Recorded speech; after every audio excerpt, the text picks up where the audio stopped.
So, why am I still buying Palantir every chance I get? No waiting, as always, I'm giving it to you up front. I personally think that Palantir has a great potential to become a trillion-dollar company. I do understand why most people concentrate at the stock's valuation more than the business itself. Well, the stock has pulled back recently. Some investors see that as a warning sign. I see it as an opportunity to take advantage of a better entry. The market changes its mind every single day. Great businesses stay consistent and improve. I'm not trying to predict where the stock will be in the next month. I'm trying to understand where the business could be in the next 10 years, 15 years. After all, we need to look for wonderful businesses in the long run. So why has the stock pulled back? In my view, it's not because of the fundamentals. They got better. After such an incredible run, some investors are taking profits while others believe the valuation simply got ahead of itself. Great businesses often go through periods where the stock cools off while the company keeps executing.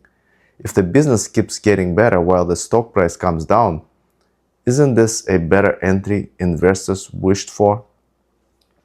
Let's look at the business itself.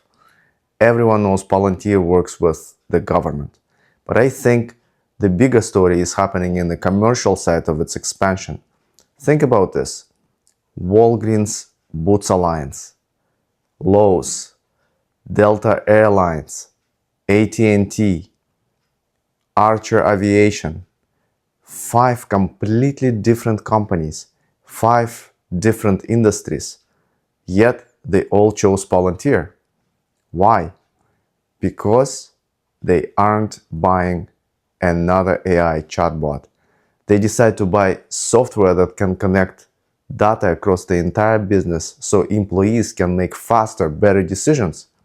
Once a company builds its operations around Palantir, switching isn't easy. It's quite expensive and disruptive.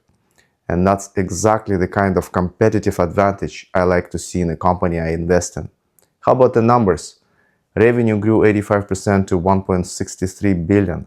Palantir finished the last quarter with 8 billion in cash and short-term US treasuries while carrying virtually no debt. Management also raised its outlook. They are now expecting about 7.65 billion in revenue this year, while forecasting at least 120% growth in US commercial revenue. To me, those are outstanding results. But one of the most impressive metrics that often gets overlooked is Palantir's Rule of 40 score, the gold standard for measuring software companies. It simply adds a company's revenue growth rate to its operating margin. A score above 40% is considered to be excellent. In Q1 2026, Palantir posted an astonishing 145%, putting it in a league of its own. That tells us that the company isn't just growing rapidly, it's doing so while generating exceptional profitability, a rare combination that few software businesses can match. Now, could the stock fall another 10%? Possible. Maybe even 20%. Nobody knows for sure.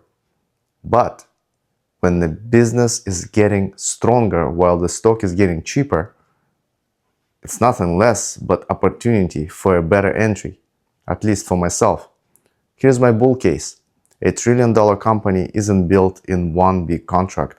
It's built by solving problems for thousands of customers across dozens of industries.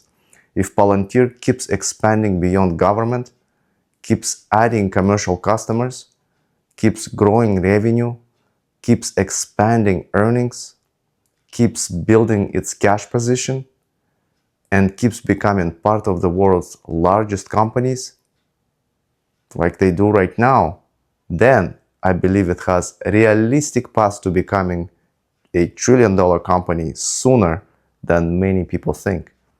Now, here's the bear case. I agree, the valuation is high. Expectations are even higher.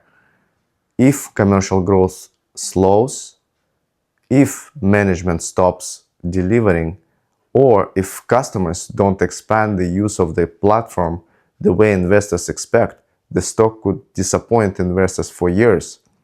That's a real risk. and every investor has to consider whether that risk is worth taking.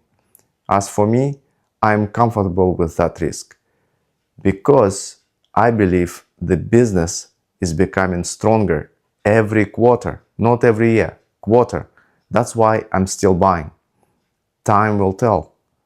But if Palantir truly becomes the software that helps run the world's biggest businesses, today's price correction may end up being a great opportunity lost to the noise. Now, I'd love to hear your view about Palantir. Let me know in the comments below.